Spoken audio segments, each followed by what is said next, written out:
Hello बच्चों, hello everybody. आज के हमारे वीडियो का टॉपिक है चैप्टर नंबर 5 भी चल रहा है, चुंबकत्व एवं द्रव्य। इस पर हमने सभी टॉपिक को कवर करते हुए हम चल रहे हैं। आप उन वीडियो को पहले देखते जाइए, मतलब क्रम से देखते जाइए, ठीक है ना। तो आज के वीडियो का टॉपिक हमारा रहेगा चुंबकीय द्विध्रुव, यानी कि जो छड़ चुंबक, छोटा सा जो चुंबक होता है, कि चुंबकीय क्षेत्र में स्थितिज ऊर्जा।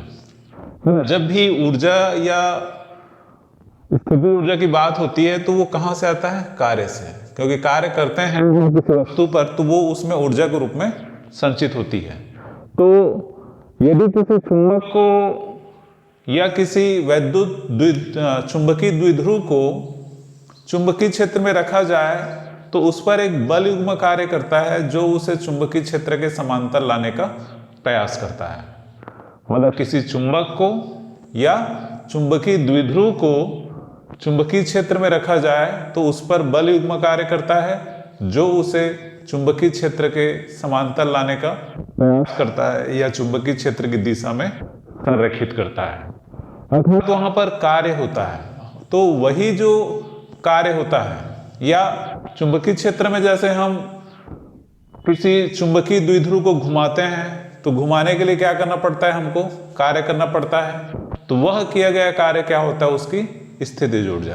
तो उसी स्थितिज ऊर्जा की गणना करनी है। तो यहां पर इसकी परिभाषा चुंबकीय द्विध्रुव को मानक स्थिति से किसी अन्य स्थिति, मतलब उसको वर्तमान स्थिति कहते हैं, तक घुमाने में किया गया कार्य स्थितिज ऊर्जा होती है।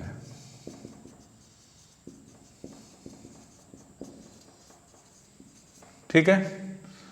मानक स्थिति मतलब ये मानक स्थिति लिया जाता है थीटा बराबर π/2।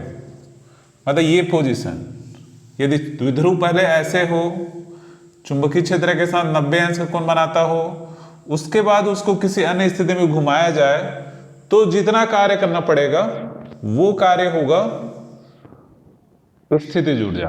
अब मानक स्थिति थीटा इक्वल टू π/2 क्यों लिया जाता है ये भी आगे आपको क्लियर हो जाएगा।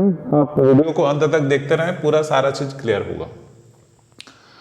तो क्या करते हैं, जैसे एक छड़ चुंबक है, इसका चुंबकीय आघूर्ण मान लो m है, इसे थीटा कोण बनाते हुए रखा गया है चुंबकीय क्षेत्र में। जैसे यहां पर चित्र में दिख रहा है, चुंबकीय आघूर्ण m है, थीटा कोण बनाते हुए रखा गया है। तो बल आघूर्ण का मान टाउ बराबर mb साइन थीटा होता है। ये हम पहले देख चुके हैं, ये फॉर्मूला निकाल चुके हैं। टाउ बराबर mb साइन थीटा, बी चुंबकीय क्षेत्र की तीव्रता, m चुंबकीय आघूर्ण, थीटा इन दोनों के बीच का कोण होता है। ठीक है। तो अब क्या करते हैं, छड़ चुंबक के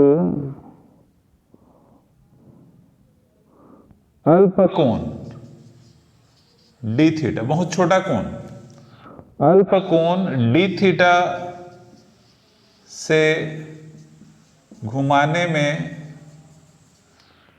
है ना, अल्प कोण डी थीटा से घुमाने में किया गया अल्प कार्य, कार्य भी छोटा होगा, dw, कार्य को dw दर्शाते हैं। कार्य बराबर बल गुना विस्थापन, विस्थापन कोणीय विस्थापन है, और बल के बदले क्या आएगा? बल आघूर्ण आएगा, क्योंकि यहां पर घूम रहा है। ठीक है। तो डी थीटा बराबर टाउ इंटू क्या हो जाएगा? dw बराबर हो जाएगा टाउ इंटू डी थीटा। ये होगा किया गया कार्य, या dw बराबर, और टाउ का मान रख दो mb साइन थीटा और डी थीटा, मतलब ऐसा लिख सकते हैं इसको।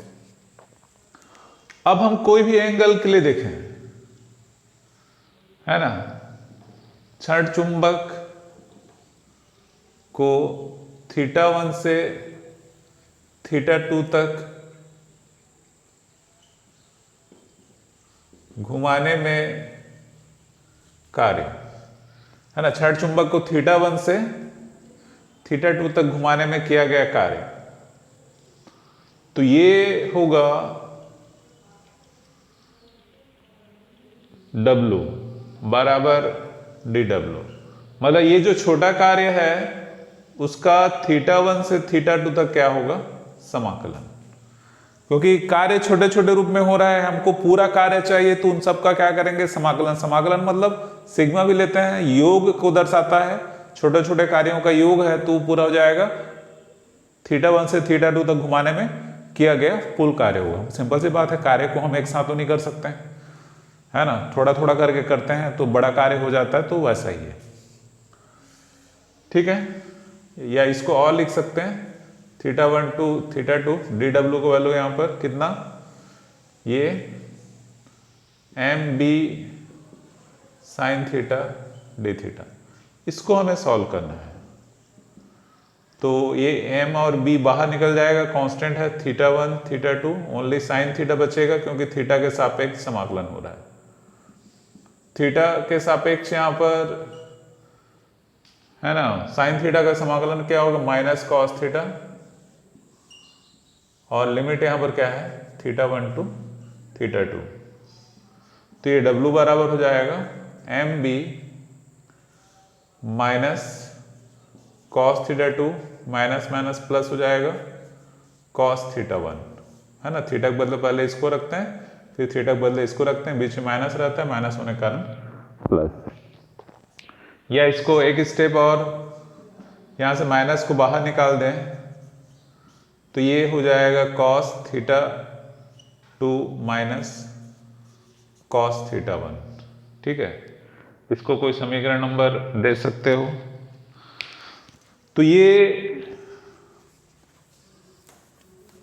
कोई भी कोण, कोई भी दो कोण यहां पर हम लिया है θ1 और θ2, तो θ1 से θ2 तक घुमाने में किया गया कार्य यहां पर इतना होगा। पर जो परिभाषा हम देखें यहां पर स्थितिज ऊर्जा का, तो परिभाषा यहां पर क्या है, कहां से घुमाना प्रारंभ करते हैं इसको, मानक स्थिति θ इक्वल टू π/2, तो θ इक्वल टू π/2 से घुमाना प्रारंभ करते हैं। अतः θ1 इक्वल टू क्या रखेंगे, π/2 से θ2 बराबर क्या रख देते हैं, θ कोई भी कोण हो सकता है, मतलब हम घुमाना कहां से प्रारंभ करेंगे, 90 अंश वाली स्थिति से, मानक स्थिति से, और मानक स्थिति से हम कोई भी स्थिति तक घुमा रहे हैं, θ का मान 30 अंश 60 अंश 40 अंश 50 अंश कुछ भी हो सकता है। क्लियर है, तो W बराबर हो जाएगा माइनस mb cos θ2 के बदले θ माइनस cos θ1 के बदले π/2, π/2 मतलब 90 डिग्री, W बराबर माइनस mb, ये cos θ माइनस क्या बचेगा 0, तो W बराबर बचता है माइनस mb cos θ, है ना, W बराबर माइनस mb cos θ। तो यही कार्य है, वो क्या हो जाती है उसकी स्थितिज ऊर्जा, U से दर्शाएंगे माइनस mb cos θ, या U बराबर माइनस m डॉट b। अदिश राशि होती है, कार्य की बात करें या ऊर्जा की बात करें, अदिश राशि होती है, पर m और b सदिश, तो है ना, a डॉट b बराबर लिखते हैं ना, ab cos θ, ये अदिश गुणन है। ठीक है, तो U equal to minus m dot b, ये फार्मूला इसका समीकरण नंबर 2 दे सकते हो। इसमें 2-3 स्थितियां हैं।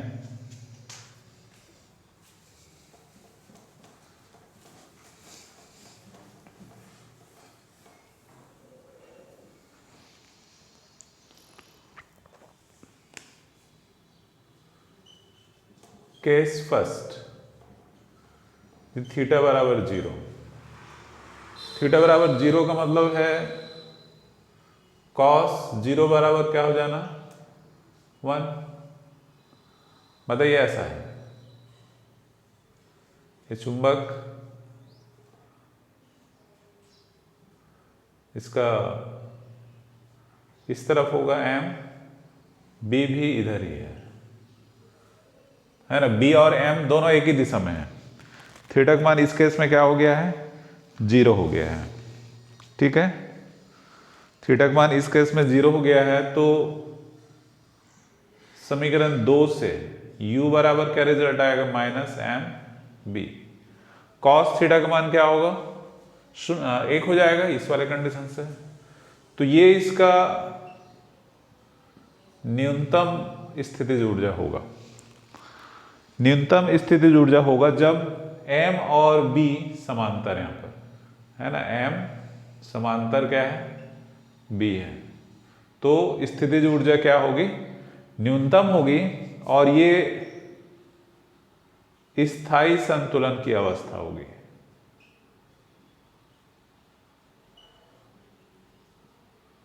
स्थायी संतुलन की अवस्था मतलब इसमें यदि इसको ऐसा छोड़ दिया जाए तो वो लंबे समय तक रहेगा, उस पर कोई बल आघूर्ण या बल युग्म नहीं कार्य करेगा, वो उसी अवस्था में बना रहेगा। ठीक है, दूसरा, यदि थीटा बराबर π/2 तो cos π/2 का मान क्या होता है, 0। मतलब ये m है वो b के कैसे हो गया है, लंबवत, मतलब ऐसा।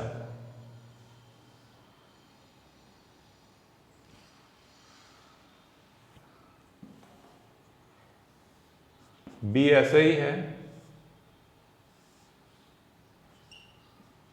ये ऐसे हो गया है m। ठीक है, इस प्रकार की स्थिति हो गई है।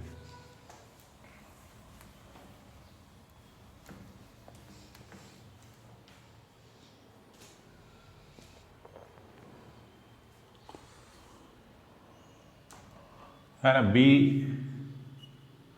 इधर m इधर, दोनों बीच 90 अंश का फासला है, 90 अंश का कोण।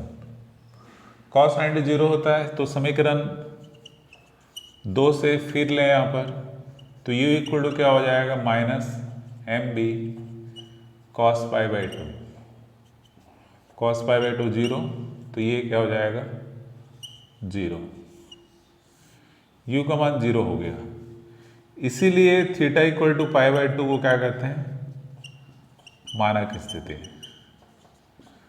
है ना। मानक स्थिति अब क्लियर हो गया होगा, मानक स्थिति क्या होती है ना, कैसे क्लियर हो गया होगा। मानक स्थिति वह स्थिति होती है जब उसकी स्थितिज ऊर्जा 0 होती है ना। मानक स्थिति वह स्थितिज होती है जहां पर उसकी स्थितिज ऊर्जा 0 होती है।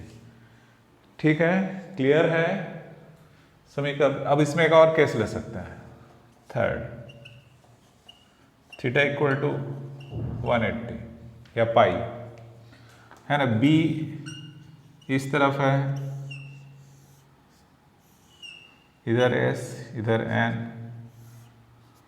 ये m। ठीक है,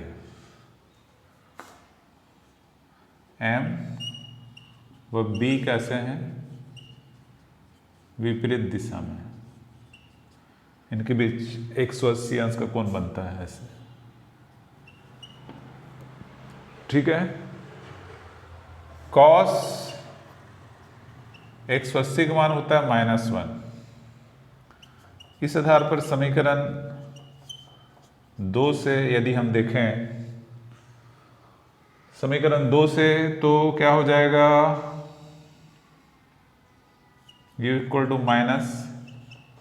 -mb cos 180,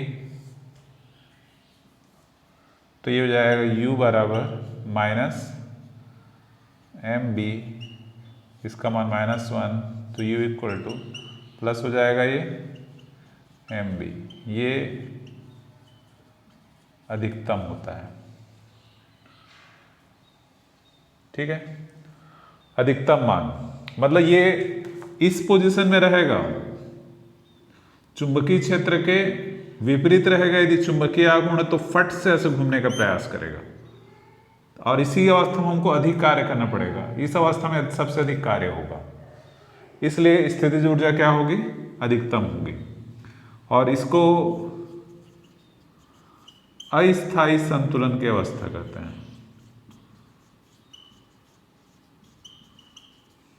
है ना। अस्थायी संतुलन की अवस्था कहा जाता है इसको। इसका कारण है कि इस अवस्था में वो लंबे समय तक नहीं रह सकता है, अस्थायी रहता है, क्योंकि उस पर लगातार बल लगते रहता है चुंबकीय क्षेत्र के कारण, जो उसको समांतर लाने का या बी के दिशा में लाने का क्या करता है, प्रयास करते रहता है। तो उस अवस्था में वो लंबे समय तक नहीं रहता जनरली, ठीक है। तो इस वीडियो में हम केवल स्थितिज ऊर्जा को ही लेकर चलेंगे, या स्थितिज ऊर्जा को ही लिया हुआ है ना। वीडियो को अंत तक देखने के लिए थैंक्स। अच्छा लगा हो तो लाइक शेयर कमेंट अवश्य करें, सब्सक्राइब जरूर करें। Thanks for watching.